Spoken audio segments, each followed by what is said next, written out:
Rejoignez dès à présent la grande famille des abonnés de votre chaîne Sika TV sur les réseaux sociaux. Sika TV, le vrai visage de l'actualité en Afrique, est en direct et en replay sur YouTube.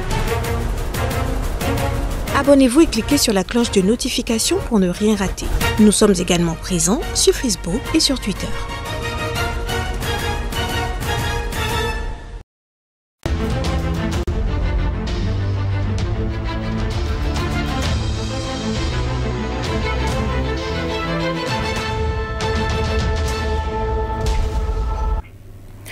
Bonjour à tous et merci de votre fidélité à ce rendez-vous de sujets qui nous concernent. Les cancers constituent une cause majeure de décès chez les enfants et les adolescents.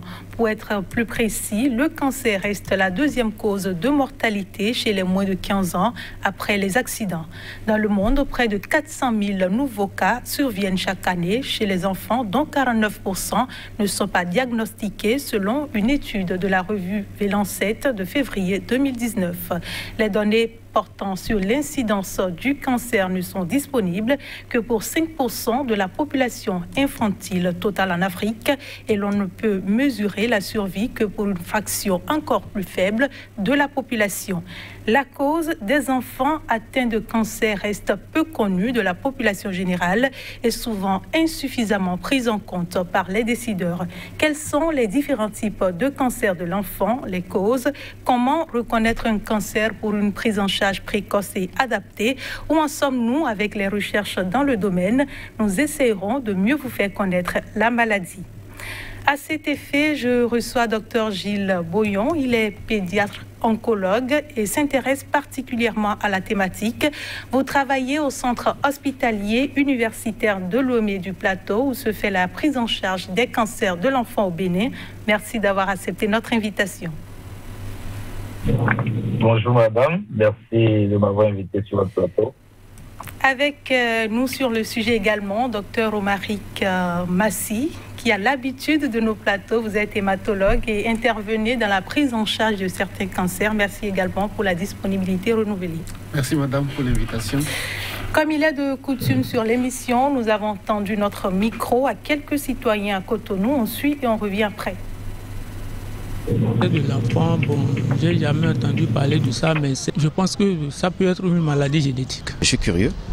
Je ne savais pas que ça existait, le cancer des enfants. Et du coup, je voudrais savoir quand même comment ça se passe et quels sont les symptômes que cela présente. Je crois que c'est le même type de cancer chez les enfants que chez les adultes. Chez les enfants, comme vous le savez, le système immunitaire, tout ça, là, tout est encore fragile. Vous voulez appeler cancer, là. C'est vraiment délicat. Ça va demander beaucoup de choses à la famille, les soins, l'attention, la disponibilité, vraiment beaucoup de choses. Cancer des enfants, j'avoue qu'il y a de cela 2 mois, je ne connaissais pas. Mais malheureusement, heureusement, j'étais à l'hôpital la dernière fois et j'ai su qu'il existe aussi le cancer des enfants. Et ça se manifeste de façon différente que chez les adultes. Les organes qui pourraient être atteints, les os, le sang. Docteur Boyon, nous avons écouté 4 intervenants. Cela pourrait paraître peu représentatif, mais est-ce que c'est une maladie connue, le cancer des enfants? Le cancer de l'enfant n'est pas une maladie connue en tant que telle. Un petit sondage que nous avions eu à faire en 2019 avait montré quand même que près de 80% de ceux qu'on a interviewés ne connaissaient pas l'existence du cancer chez l'enfant. Et ça, c'est toute population confondue. Et 50 à 60% de certains agents de santé ne connaissent pas non plus l'existence du cancer chez l'enfant. La plupart de ceux qui connaissaient l'existence du cancer chez l'enfant étaient ceux qui étaient plus en contact avec les enfants, c'est-à-dire les pédiatres et certains médecins généralistes qui côtoient les cas, les hématologues et les ORL. Hématologue comme Dr Massi, on reviendra sur les cancers sur lesquels vous intervenez, mais est-ce que vos patients, quand vous les recevez, donnent-ils l'impression de connaître la maladie avant? Non, malheureusement, les pathologies cancéreuses sont très peu connues, surtout en Afrique. Et particulièrement chez l'enfant, les populations ne s'imaginent pas que ce type d'affection peut également se retrouver chez l'enfant.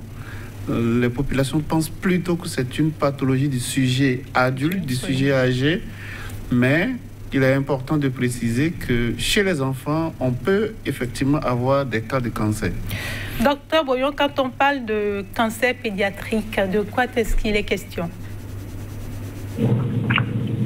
En fait, quand nous parlons de cancer chez l'enfant, ça traduit une pathologie qui se caractérise par le fait que le plus petit constituant de l'organisme, ce que nous appelons cellules, se mettent pour une raison ou pour une autre à se multiplier de manière anarchique, de manière vraiment très désordonnée.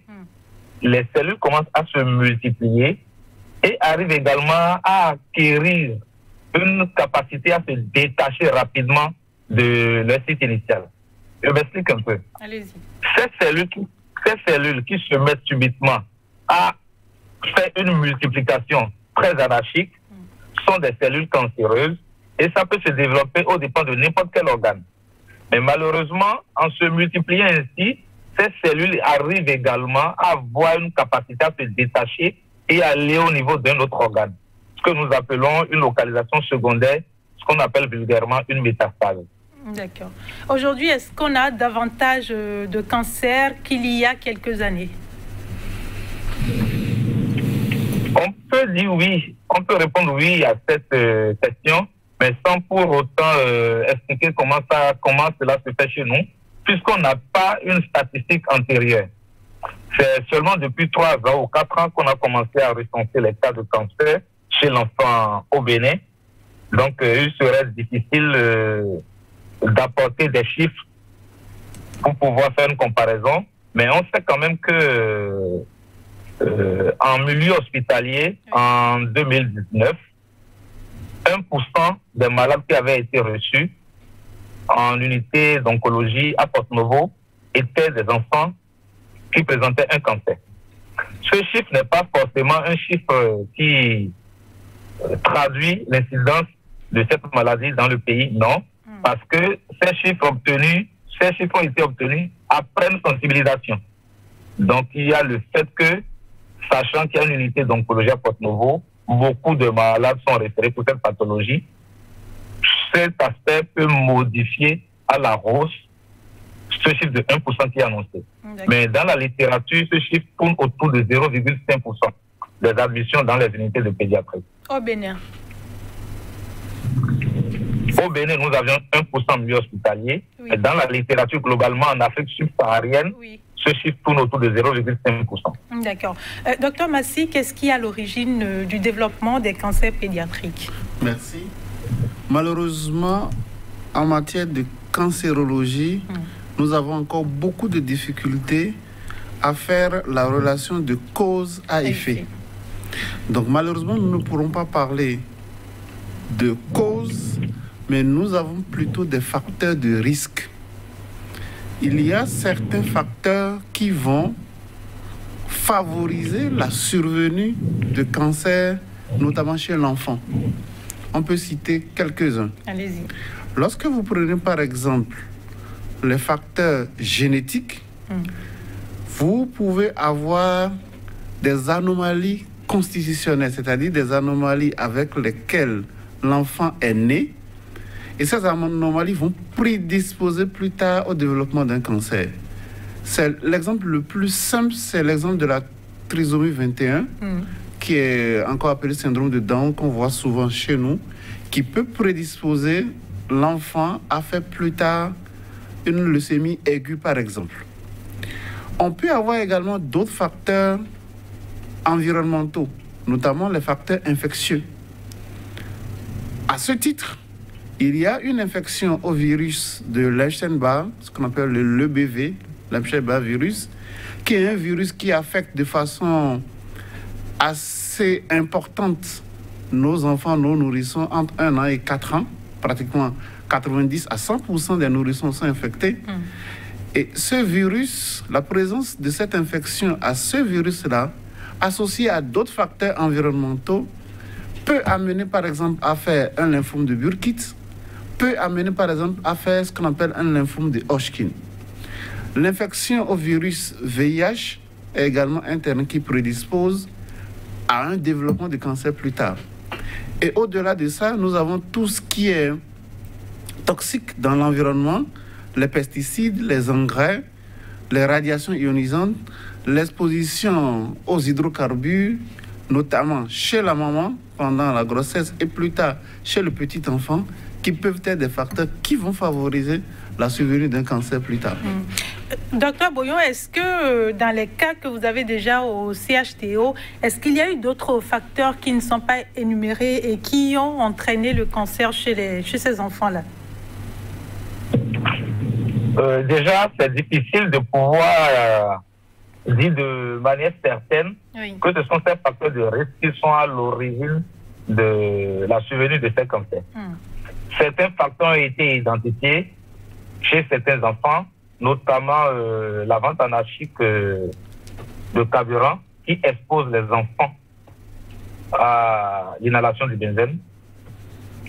Ce facteur a été retrouvé chez certains enfants, notamment certains qui ont fait ce qu'on appelle une leucémie aiguë lymphoblastique. Mais on ne pourra pas dire de manière certaine que c'est forcément ce facteur qui a été à l'origine de cette leucémie.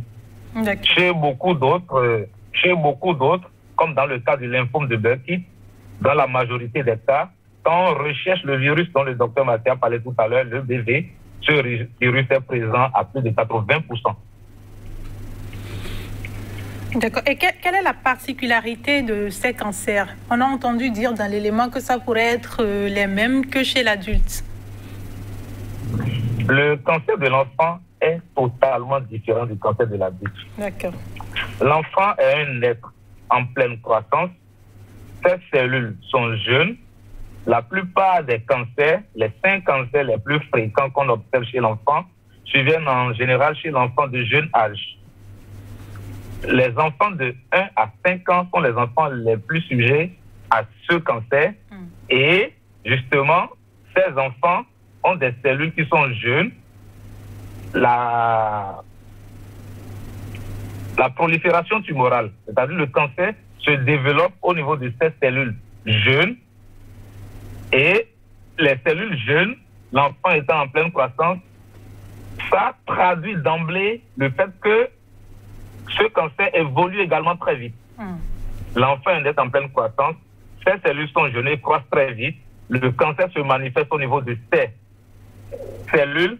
Conclusion, il y a une évolution très rapide de ce cancer chez l'enfant. De la même manière que ce cancer évolue très vite, il régresse également très vite pour la plupart lorsque la thérapeutique adaptée se fait. Ces deux particularités s'observent en général chez l'enfant, contrairement à ce qu'on observe chez l'adulte. Le cancer de l'enfant. Allez-y. Le cancer de l'enfant, dans ses manifestations, est totalement différent du cancer de l'adulte. D'accord. Et quand nous prenons le pronostic, évidemment, le pronostic est très amélioré. On a une guérison de près de 100% pour certains cancers lorsque le cancer est vu précocement, plus de 70% pour d'autres, plus de 50% pour d'autres, ce qui est quand même des chiffres beaucoup plus élevés que les chiffres qu'on observe chez les adultes. Docteur Massy, on a parlé de plusieurs types de cancers chez l'enfant. Quels sont les plus répandus et quels sont ceux qu'on constate le plus en Afrique? Merci.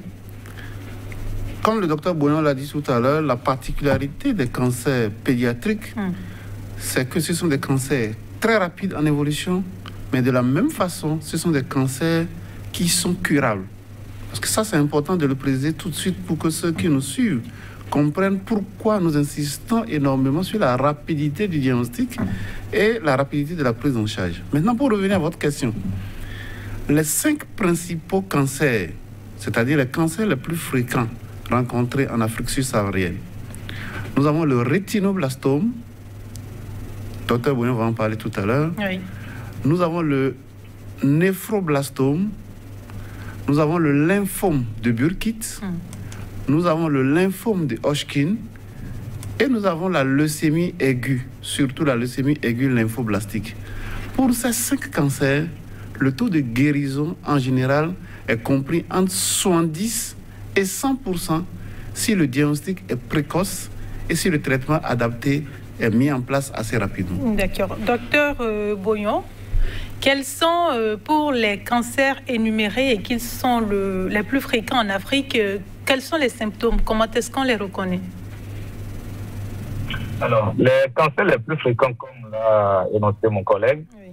Le rétinoblastome, c'est déjà une tumeur qui se développe aux dépens de la rétine. La rétine est une partie de l'œil. Pour faire une petite anatomie, la rétine est une partie de l'œil qui est au fond de l'œil. Donc, le rétinoblastome est une tumeur qui se développe aux dépens de cette rétine, qui se met à se multiplier de manière anarchique. Et lorsque l'enfant est vu tôt, les parents peuvent déjà avoir une idée du diagnostic. Les parents peuvent déjà aider au diagnostic juste en prenant une photo de l'enfant. Je m'explique. En prenant une photo de l'enfant avec un flash, surtout si la photo est prise dans un milieu un peu obscur, on remarque sur la photo un petit scintillement au niveau de l'œil.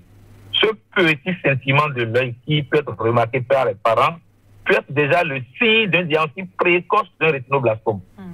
Lorsque ceci n'est pas vu très tôt, on peut assister un peu plus tard à une petite tache blanche au fond de l'œil. Mais cette petite tache blanche porte souvent à confusion parce qu'on peut penser que c'est une cataracte ou toute autre chose. Et dans ce cas, il faudra forcément orienter cet enfant vers l'ophtalmologue pour qu'il confirme la localisation de cette tache et dise exactement ce que c'est. Le rétinoblastome peut être également découvert à des stades tardifs, ce qui n'est pas du tout agréable à voir. Là, c'est carrément l'œil qui augmente totalement de volume, qui sort de son orbite. Donc, les deux signes qui nous permettent de faire la sensibilisation auprès de la population, c'est essentiellement l'œil qui brille quand on prend la photo avec un flash et cette tache blanche. Mais on peut avoir d'autres signes qui sont moins fréquents et qui n'attirent pas toujours l'attention. C'est le strabisme, ce qu'on appelle l'œil qui louche. L'œil qui louche peut être également un signe qui oriente vers le rétinoblastome. D'accord. Mais attention, ça ne veut pas dire que tout œil qui louche présente un rétinoblastome. D'accord. Je rassure en même temps les auditeurs qui vous écoutent. Les téléspectateurs. Un œil qui louche, les téléspectateurs qui nous écoutent, qui nous regardent, pardon, oui. Un œil qui louche, ça ne veut pas nécessairement dire que c'est un rétinoblastome. Oui. Mais toute anomalie de l'œil doit être vue par un ophtalmologue. D'accord. Le deuxième cas, c'est... Avant que vous ne parliez de deuxième cas, je voudrais préciser qu'on n'a pas mis des images du rétinoblastome pour éviter de toucher les sensibilités. Allez-y, docteur. Merci beaucoup. Le deuxième, c'est le néphoblastome, oui. Qui est une tumeur qui se développe aux dépens du rein de l'enfant. Et le rein est situé dans l'abdomen, mais vers l'arrière. Donc, quand cette tumeur commence à se développer, on a une augmentation du volume de l'abdomen. L'abdomen de l'enfant commence à prendre du volume. En termes vulgaires, le ventre de l'enfant commence à se gonfler. Et là, un médecin pourra examiner l'enfant et sur la base d'une échographie, continuer ou pas. Rarement, cette douleur s'associe, cette masse de l'abdomen s'associe à une douleur, ce qui n'est pas du tout bon, parce que lorsqu'il y a souvent une douleur associée à cette masse, c'est que la masse est en train de se rompre. Dans quelques rares cas, l'enfant peut avoir des chiffres tensionnels, une hypertension artérielle. L'enfant peut avoir également des urines du sang dans les urines, ce qu'on appelle une hématurie. Oui, mais est-ce que dans ce cas, ça ne nous laisse pas penser à une malnutrition comme premier diagnostic et pour que les parents ne se prennent pas la tête et qu'ils se disent que ce n'est rien de grave, en effet? Non, on ne peut pas confondre cette masse de l'abdomen avec une malnutrition. Parce que la masse dont on parle est une masse assez palpable. D'accord. C'est vrai, la majorité des cancers peut s'accompagner d'un amaigrissement, mais la masse dont on parle, le néphoblastome, au début, ça ne s'accompagne pas d'un amaigrissement. Oui, ok. Allez-y, merci pour la précision, oui. Par contre, la malnutrition peut être un facteur qui favorise la survenue des cancers. D'accord, docteur. À part le troisième cancer, oui. Le lymphome de Burkitt, c'est en général deux localisations. Soit c'est dans l'abdomen, soit c'est au niveau du visage. Et au niveau du visage, on a un gonflement de la joue qui n'a rien à voir avec ce que nous appelons vulgairement oreillon. On remarque qu'il y a une partie de la joue qui commence à augmenter de volume. Cette augmentation de volume remonte jusqu'au niveau de l'œil et peut même se faire vers l'intérieur. Et en se faisant vers l'intérieur, il y a les gencives qui sont atteintes et qui peuvent saigner facilement. Et il y a les dents qui ne sont plus en place et qui peuvent tomber aisément. Ça, c'est la localisation ORL de cette tumeur qu'on appelle lymphome de Burkitt. En dehors de cette localisation ORL, on peut avoir une localisation qui est également dans le ventre et qui peut se traduire par une augmentation du volume du ventre de l'enfant ou carrément par des signes qui vont orienter vers ce que nous appelons une invagination intestinale aiguë. On va parler en détail on va pas détailler les signes de l'invagination intestinale aiguë ici, mais déjà une augmentation du volume de l'abdomen ou une augmentation du volume de la face de l'enfant, c'est des signes qui peuvent orienter vers le lymphome de Burkitt. Le lymphome de Hodgkin, c'est essentiellement au niveau des ganglions. Ce que nous appelons ganglions, c'est les petites masses rondes qu'on a souvent au niveau de l'aine ou au niveau des aisselles. Lorsqu'on a une plaie quelque part, une plaie infectée quelque part, on a tous vu ça quand on était tous enfants. Le lymphome de Hodgkin se développe essentiellement au niveau de ces ganglions et on a des ganglions qui sont développés un peu partout, au niveau des aisselles, au niveau du cou, au niveau de l'aine, qui sont nombreux et qui sont très, très volumineux. Exactement comme l'image qui est sur l'image, sur l'écran, et qui peut orienter vers le lymphome de Hodgkin. La dernière chose, c'est la leucémie aiguë lymphoblastique. La leucémie, c'est ce qu'on appelle un cancer du sang. Le lymphome de Burkitt, le lymphome de Hodgkin sont également des cancers du sang. La leucémie, c'est ce qu'on appelle un cancer du sang qui se développe aux dépens des globules blancs. Dans sa manifestation, on peut avoir une anémie, c'est-à-dire l'enfant manque de sang, manque de globules rouges, manque d'hémoglobine. Donc, une anémie. On peut avoir des infections répétées parce que les globules blancs de l'enfant ne sont pas de bonne qualité. Les globules blancs qui sont de bonne qualité sont en nombre réduit. Et on peut avoir également des saignements. Trois gros trucs. Les anémies, qui vont se traduire par la pâleur chez l'enfant, les infections répétées et les saignements.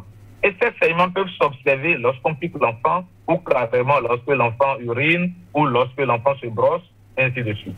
D'accord. À ces trois principaux signes peuvent s'associer maintenant ce qu'on a appelé tout à l'heure des ganglions.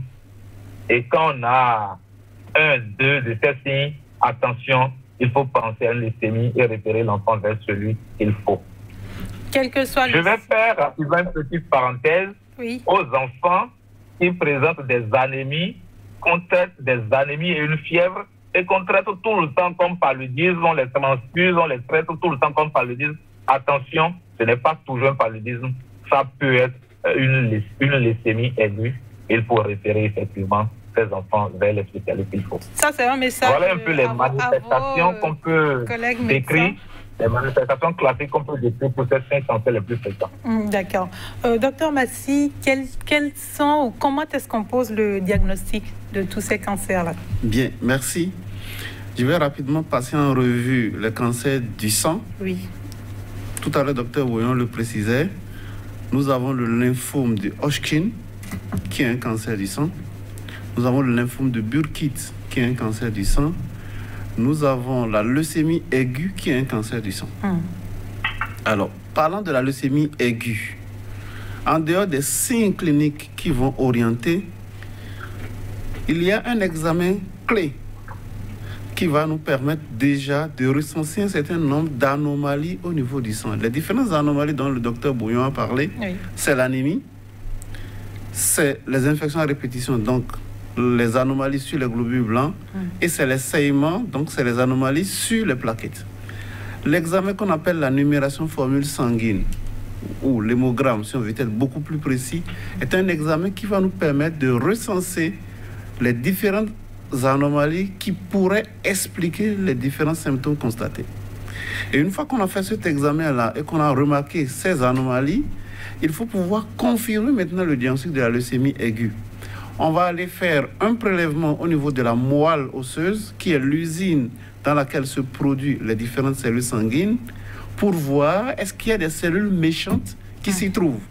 Ce sont ce que nous appelons les cellules cancéreuses, les cellules blastiques.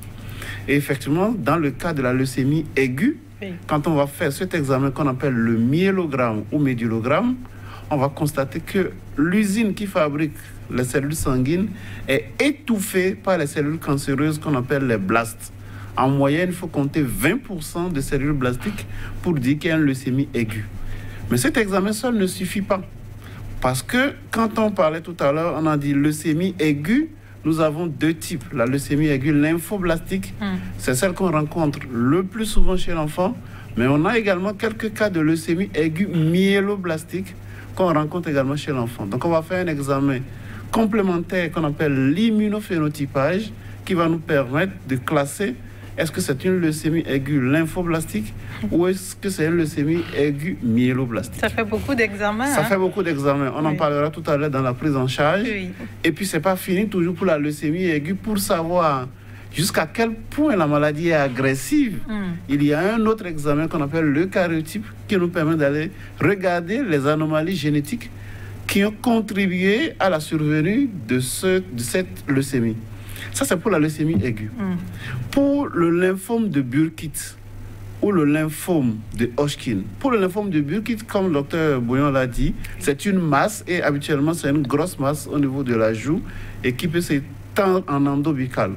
Donc, il suffit d'aller faire une biopsie de cette masse, c'est-à-dire qu'on va prendre un petit bout de cette masse, on va l'envoyer à un spécialiste qu'on appelle anatomopathologiste qui va regarder les cellules dans cette masse et il va pouvoir nous dire, ce spécialiste, si c'est vraiment un lymphome de Burkitt. Pour le lymphome de Hodgkin, qui est une maladie développée plutôt au profit des ganglions, pour faire le diagnostic, on va aller enlever le ganglion qu'on a palpé, qu'on va toujours envoyer chez l'anatomopathologiste, qui va regarder, il va nous dire s'il y a des cellules spécifiques de la maladie de Hodgkin et c'est lui qui va nous aider à confirmer le diagnostic. D'accord. Et docteur Bouillon, pour les maladies, pour les cancers qui n'ont aucun lien avec le sang, est-ce que le diagnostic est le même? Non, le diagnostic n'est pas le même, mais la procédure est la même. D'accord. Pour le rétinoblastome, par exemple, le diagnostic se fait souvent avec un examen d'ophtalmo qu'on appelle fond d'œil. Et ce fond d'œil peut être complété par une échographie de l'œil. Donc l'échographie de l'œil et le fond d'œil vont identifier la masse et donner ses caractéristiques et on pourra faire très tôt le diagnostic et démarrer le traitement. Mais dans certains cas rares, la tumeur prend du volume et même sans examen, on pourra dire presque sûr que c'est un rétinoblastome. La confirmation pour le rétinoblastome ne se fait pas comme dans les autres cas, où il faut aller ponctionner ou aller prélever la masse. Non. Cependant, dans les cas où on est obligé d'enlever l'œil, on envoie l'œil chez le spécialiste qu'on appelle le pathologiste et il pourra faire des analyses sur cet œil et dire attention, c'est vraiment un rétinoblastome, c'est telle chose. Dans le second cas, le néphroblastome, qui est une tumeur du rein, justement, dans ce cas-ci, on ne fait pas non plus un prélèvement pour confirmer que c'est le néphroblastome. On démarre un traitement qui réduit la masse et c'est après ça on enlève toute la masse qu'on envoie chez le pathologiste et qui pourra confirmer, attention, c'est le néphroblastome, attention, c'est une forme plus sévère, et ainsi de suite. Vu qu'on parle de diagnostic, le 5 août dernier, plusieurs acteurs, notamment les médecins, les partenaires, dont le groupe franco-africain d'oncologie pédiatrique et l'Alliance mondiale contre le cancer étaient réunis à Dangbo. C'est dans le département de l'Ouémé pour réfléchir sur le diagnostic précoce des cancers pédiatriques. En quoi est-il important, le diagnostic précoce? La majorité des enfants que nous avions eus de 2019 à 2021, d'ailleurs, oui, étaient vus à un stade tardif, avec des complications. Et la majorité avait juste bénéficié d'un traitement qu'on appelle malheureusement traitement d'accompagnement. Peu de cas avaient été vus à un stade précoce. Tout simplement parce que la population et les agents de santé ne maîtrisent pas les signes qui peuvent orienter vers un diagnostic précoce. Donc, il était opportun de faire des sensibilisations, de former les agents de santé, de discuter avec tout un réseau d'agents de santé venus des différents départements du pays pour qu'à leur retour dans les zones, ils puissent permettre à ce que le diagnostic soit fait précocement. On avait dit tantôt, lorsque l'enfant est vu précocement, lorsque le diagnostic est fait précocement, le pronostic est en général bon.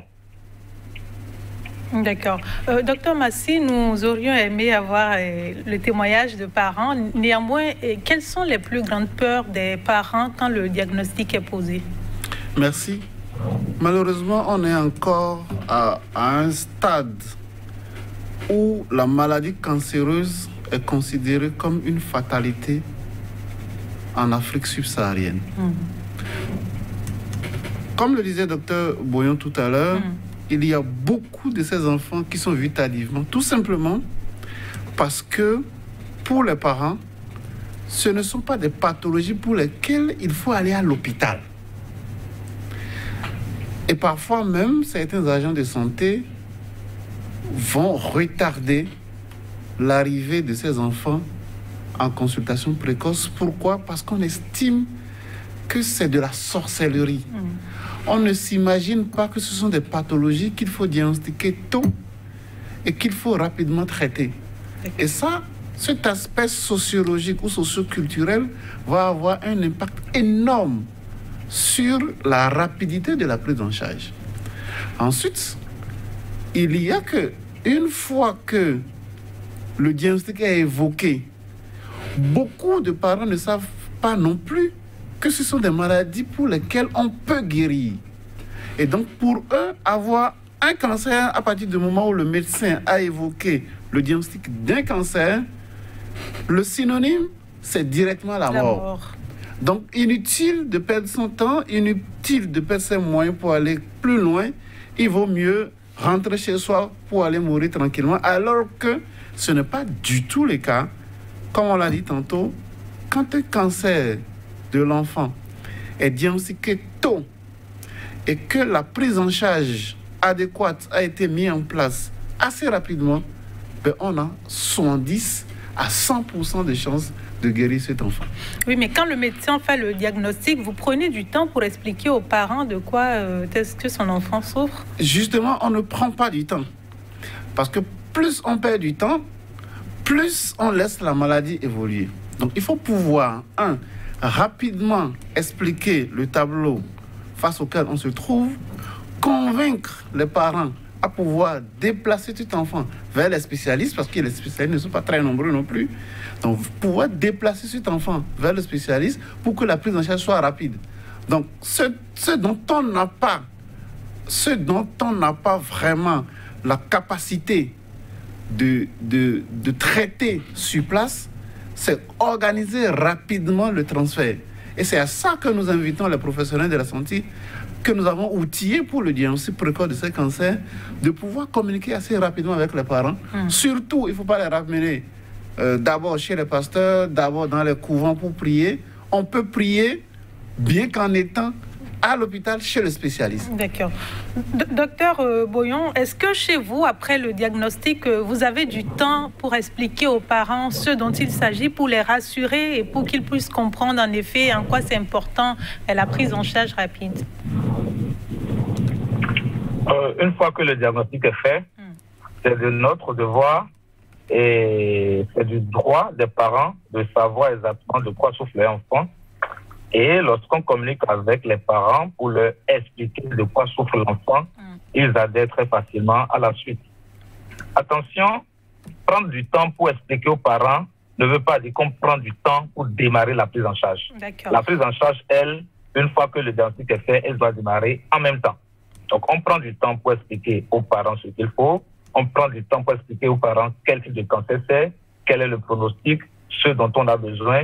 Et il y a un autre aspect qu'on confie à d'autres collègues, c'est l'aspect psychologique. En effet. C'est pas aussi aisé pour un parent de supporter cette annonce du cancer de son enfant. Donc, on a un psychologue qui nous aide de temps en temps en discutant avec les parents et en assurant cette prise en charge également. J'imagine que parmi les préoccupations que les parents vous posent, il y a celle de savoir si, en tant que parent, on est responsable peut-être quelque part du cancer de l'enfant. Oui, certains parents posent cette question, mais on essaie totalement de les déculpabiliser. Ou on essaie de ne pas aborder la question comme ça au début de la prise en charge. Le plus important à cette étape, ce n'est pas de chercher par qui le cancer de l'enfant est venu. Non.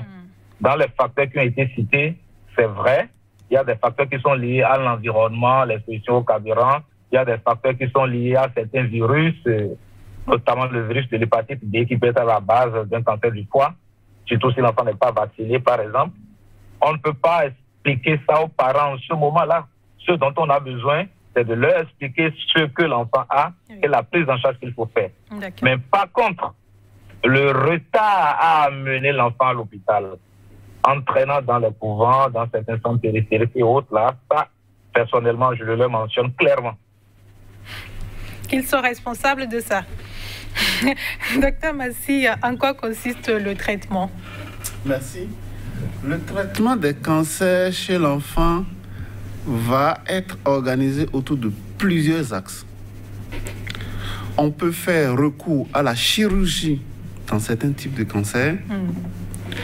On va faire recours à la chimiothérapie, donc plusieurs drogues que nous allons utiliser. Et il peut arriver également qu'on fasse recours à la radiothérapie, qui est l'utilisation des rayons pour aller détruire les cellules cancéreuses.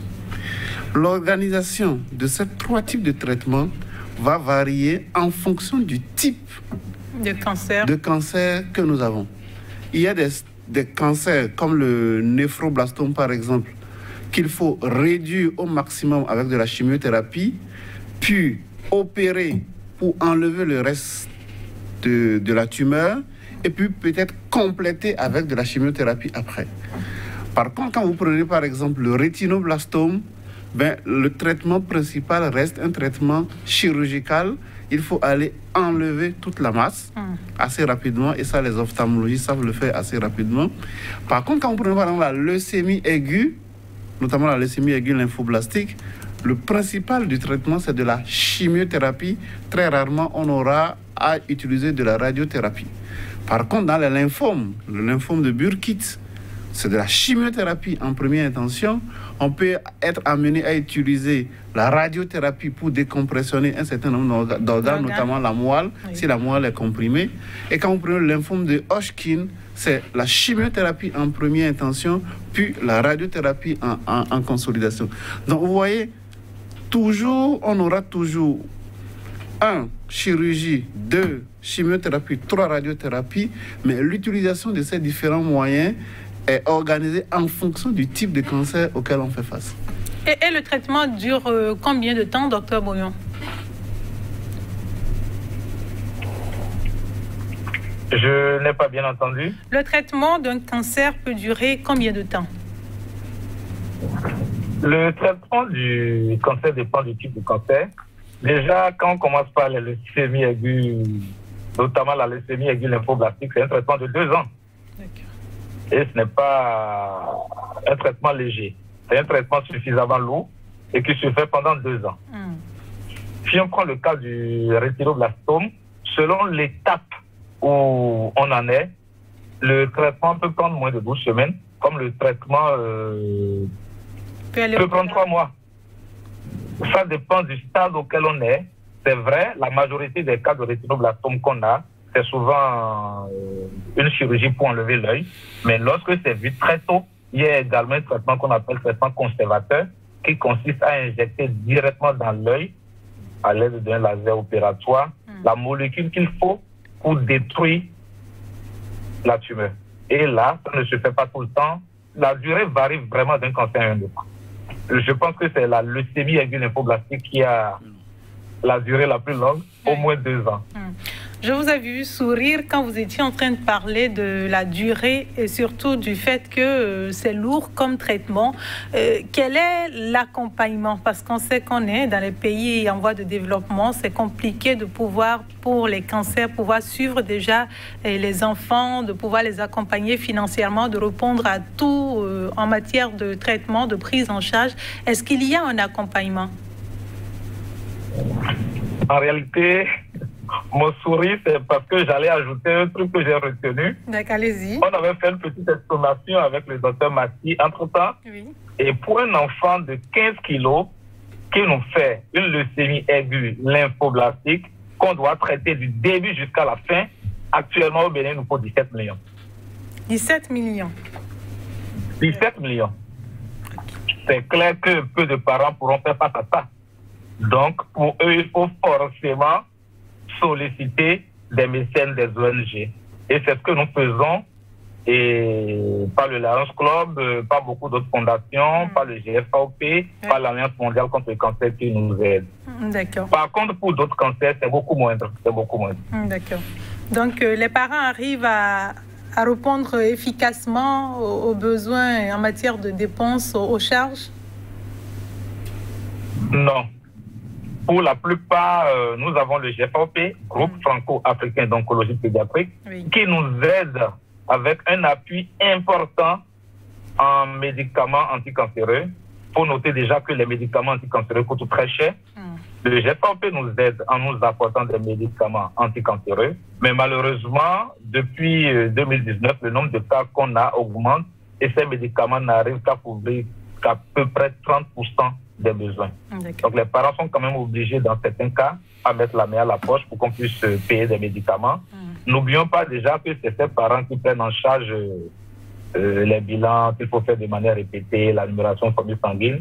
Ce sont ces parents qui prennent en charge les autres médicaments qui ne sont pas médicaments de chimiothérapie, qui prennent en charge l'hospitalisation de leur enfant. C'est déjà lourd, c'est déjà lourd. Donc si on n'arrive pas à trouver pour eux des médicaments pour la chimiothérapie, ce n'est pas toujours aisé. À titre d'exemple, il y a un médicament que Romaric aime très bien, qu'on appelle L-asparaginal, dont la boîte est à 400 000 francs CFA. Pour tout le traitement? Non. Pour une partie du traitement. Pour une partie du traitement. Avec tout ce que vous avez cité, est-ce qu'il n'y a pas de parents qui abandonnent le traitement des enfants? Oui, ça, les abandons de traitement, nous les observons assez fréquemment.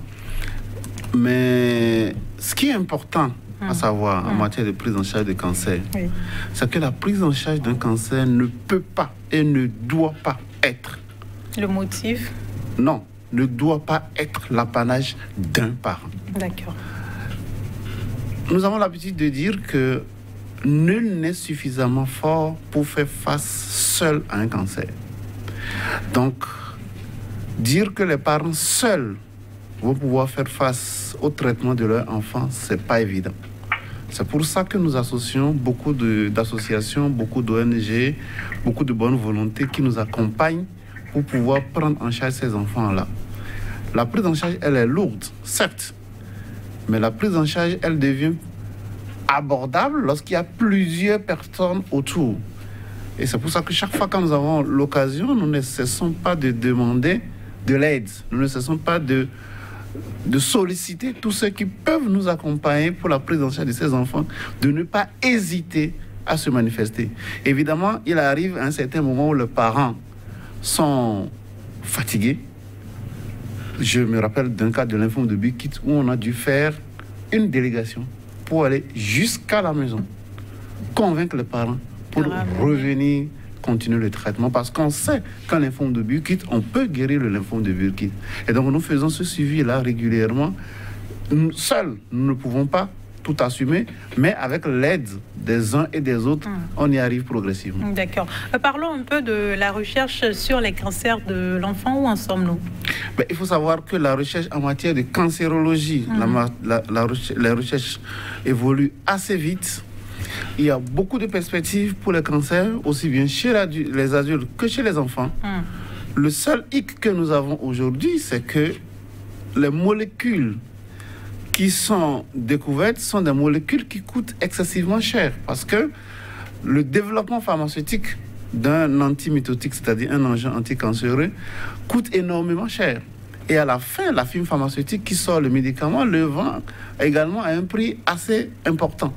Et le vrai problème que nous avons aujourd'hui, c'est de pouvoir mobiliser les fonds pour pouvoir acquérir ces médicaments. Nous avons des bonnes volontés qui nous aident, surtout pour les thérapies ciblées, mais il faut encore plus pour que nous puissions avoir accès aux nouvelles molécules. D'accord.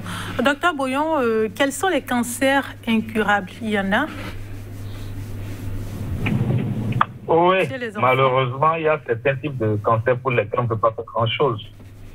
Le mot incurable me semble un peu trop dur.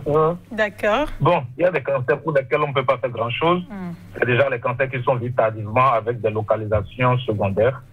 Maintenant, le cancer lui-même peut avoir un type histologique, c'est un type lié aux cellules, aux tissus. Le cancer peut être d'un type histologique qui prédispose déjà à un mauvais pronostic. Et là, on sait que même quand on le fait, même quand on prend en charge, on aura rien. La leucémie aiguë lymphoblastique, on en a bien parlé. Mais de l'autre côté, la leucémie aiguë myéloblastique chez l'enfant est connue d'emblée de mauvais pronostics sous nos cieux. Donc, il y a bien quelques cancers qu'on ne peut pas prendre en charge comme cela se doit. Est-ce qu'après la guérison, on peut encore avoir de risque de récidive, que le cancer reprenne? Il y a eu des cas comme ça? C'est vrai, chez nous, ici, on n'a pas suffisamment de recul, mais des cas comme ça ont été identifiés. Et les raisons, beaucoup de raisons peuvent expliquer ça. Les médicaments qui nous permettent de faire la chimiothérapie sont des médicaments qui, secondairement, peuvent également induire un cancer. Et donc voilà. Il y a également des cancers qui peuvent... surtout dans les cas de leucémie aiguë lymphoblastique, on peut avoir des rémissions longues et une survenue plus tard d'un second cancer. D'accord. Mais quand partons-vous, je bondis sur le mot, quand dit-on qu'on a atteint la rémission? Merci. Alors, déjà, ce qui est important à savoir, c'est que quand on traite un cancer, c'est pas comme le paludisme, où on traite au bout de quelques jours, on déclare la personne guérie. Lorsqu'on traite un patient pour un cancer, il va arriver une phase au cours de laquelle on va mettre de la chimiothérapie intensive. Et une fois que cette chimiothérapie intensive a été réalisée, les cellules cancéreuses vont disparaître. C'est-à-dire que quand vous recherchez ces cellules qui étaient là initialement et qui faisaient le diagnostic du cancer, ces cellules vont disparaître. On va dire en ce moment-là que la personne est en rémission complète. Mais entre la rémission complète et la guérison, il y a à peu près 5 ans. C'est lorsque vous suivez le patient de façon continuelle et régulière et que pendant 5 ans après la rémission, vous n'avez aucun signe de rechute, là vous êtes sûr que vous êtes dans la guérison. Donc, c'est ce décalage-là qu'il y a entre la rémission complète et la guérison. Donc, lorsque je traite, par exemple, un enfant qui a une leucémie aiguë, je vais pouvoir obtenir la rémission très rapidement, mais la guérison, je vais pouvoir la prononcer beaucoup plus tard. D'accord. Docteur Boyon, vous avez parlé d'effets secondaires en rapport avec le traitement. Comment prévenir les complications tardives des traitements? Je parlais de fertilité, sur la fertilité par exemple, sur la surdité également. Les molécules qu'on utilise pour la chimiothérapie sont connues avec leurs effets secondaires et au cours de la thérapie, on sait que faire. Lorsqu'on doit faire par exemple de la radiothérapie, sur une tumeur qui est proche du pubis, on se permet tout au moins de protéger les organes génitaux de la personne, si c'est une femme, les ovaires, ou si c'est un homme, les testicules, pour éviter des problèmes d'infertilité ou autres. Certains médicaments, qu'on le veuille ou non, auront forcément des effets secondaires, et ces effets sont des effets qu'on aime observer. Je m'explique. On fait un traitement à un enfant, on s'attend à avoir un effet qui sera remarqué au niveau de sa formule sanguine. C'est-à-dire, on doit remarquer que beaucoup de choses ont été éliminées. Et ça va se traduire par ce que nous appelons une aplasie post-chimio. On peut remarquer une anémie, on peut remarquer que les globules blancs sont très très bas, que les facteurs sont très très bas. Ça nous traduit l'efficacité du traitement. Mais néanmoins, c'est une anomalie qu'il faut également gérer. Il faut quand même que l'enfant ait le taux d'hémoglobine qu'il lui faut, que l'enfant ait les globules blancs et autres qu'il lui faut. Oui. Il y a des molécules pour pouvoir gérer tout ça. D'accord. Les effets secondaires dont on parle varient selon les médicaments et il y a dans les protocoles thérapeutiques des manières de gérer la chimiothérapie pour limiter ces effets secondaires. Donc, mais quand ces effets secondaires surviennent, on les prend fortement en charge. D'accord. Aujourd'hui, est-ce qu'on peut dire, par exemple, au Bénin, que nous disposons d'équipements et de centres adéquats pour la prise en charge des cancers de l'enfant? Aujourd'hui, nous avons fait un grand pas. Ça, c'est important de le préciser et de le préciser même à haute voix. Parce que je pense que dans la sous-région ouest-africaine, le Bénin commence pas vraiment à émerger et ceci de façon très positive.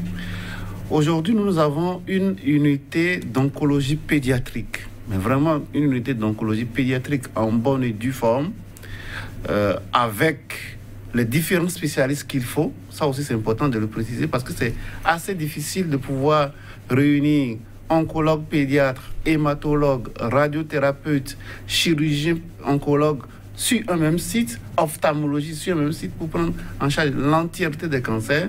Ça, nous l'avons aujourd'hui au niveau du CHD ou même plateau. C'est rassurant pour les parents. C'est déjà rassurant. C'est rassurant pour les parents, c'est rassurant pour nous aussi parce qu'il était important qu'on ait un cadre approprié pour prendre en charge les enfants.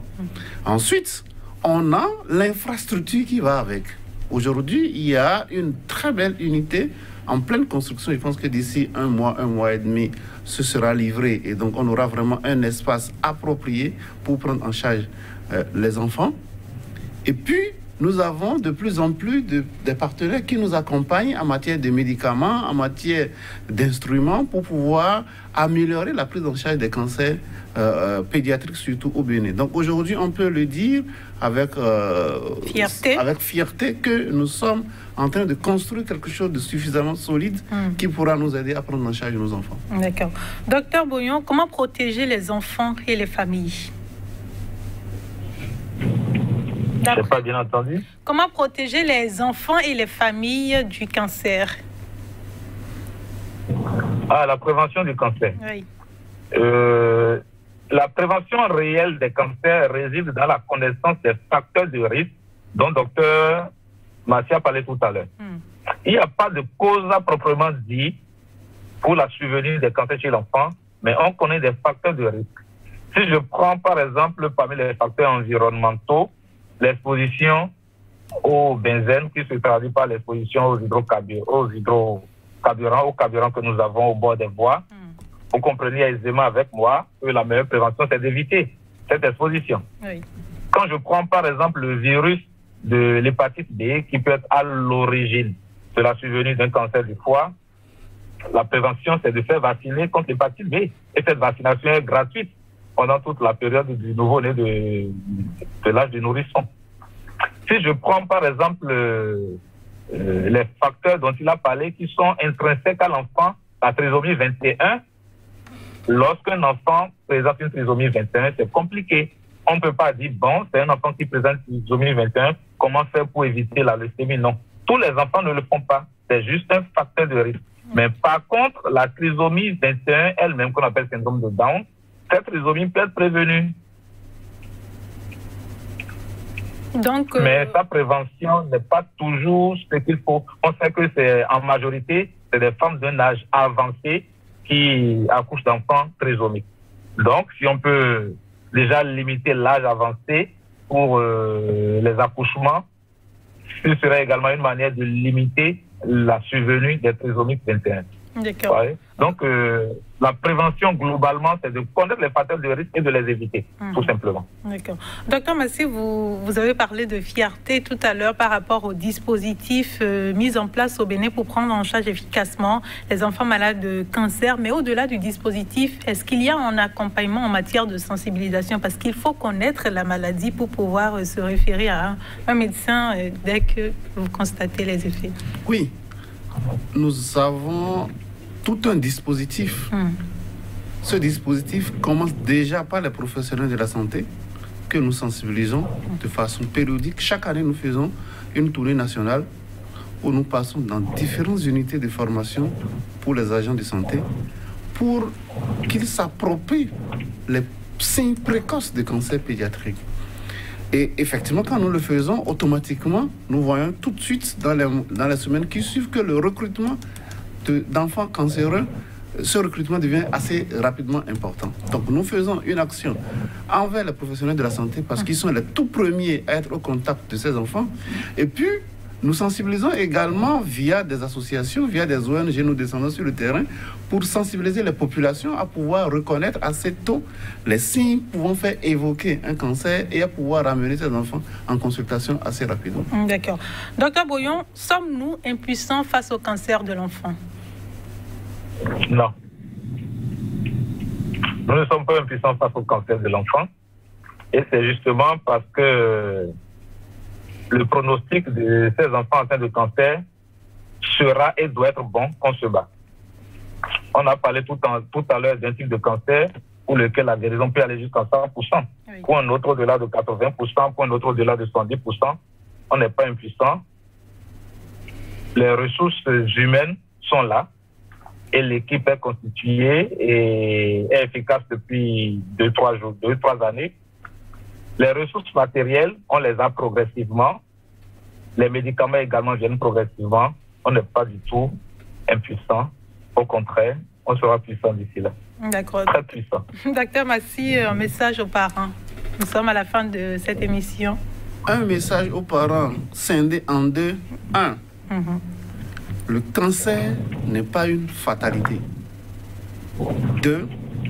Un cancer dépisté tôt, traité convenablement, peut aboutir à une guérison avec des proportions allant de 70 à 100% chez l'enfant. Donc, je prie les parents, lorsque les agents de santé les prennent en consultation et leur disent « Nous suspectons un cancer », de grâce, ne retirons pas les enfants du circuit de l'hôpital. Continuons le circuit de l'hôpital. Ça ne dérange aucunement qu'on puisse compléter ce circuit de l'hôpital avec les prières, aussi bien dans la tradition, dans les religions importées. Ça ne dérange aucunement. Mais le fait de retirer les enfants du circuit de l'hôpital retarde énormément la prise en charge et après, on se retrouve avec des cas très difficiles à manager. Docteur Boyon, pour finir, un mot. Le cancer de l'enfant existe bel et bien chez l'enfant. Il est curable et l'unité de prise en charge existe avec les professionnels qui sont prêts à faire le travail, à faire le job qu'ils ont à faire. Nous demandons donc aux parents, lorsqu'ils remarquent l'un des signes qu'on a cité tout à l'heure, de ne pas hésiter à se rendre dans un centre de santé pour qu'on puisse leur dire attention, c'est un cancer, attention, c'est pas un cancer. C'est très important. Merci à vous, docteur Boyon, pour la disponibilité. Merci également, docteur Massy. Il existe une réelle opportunité de survie si le diagnostic est posé précocement, on l'a dit tout au long de cette émission, et le traitement entrepris à temps. La recherche de nouveaux traitements doit se poursuivre pour améliorer le pronostic des cancers pédiatriques et limiter les séquelles. Merci à mes invités, merci à vous également qui nous avez suivis. C'est la fin de ce numéro. Je vous retrouve la semaine prochaine avec le même plaisir. Prenez soin de vous.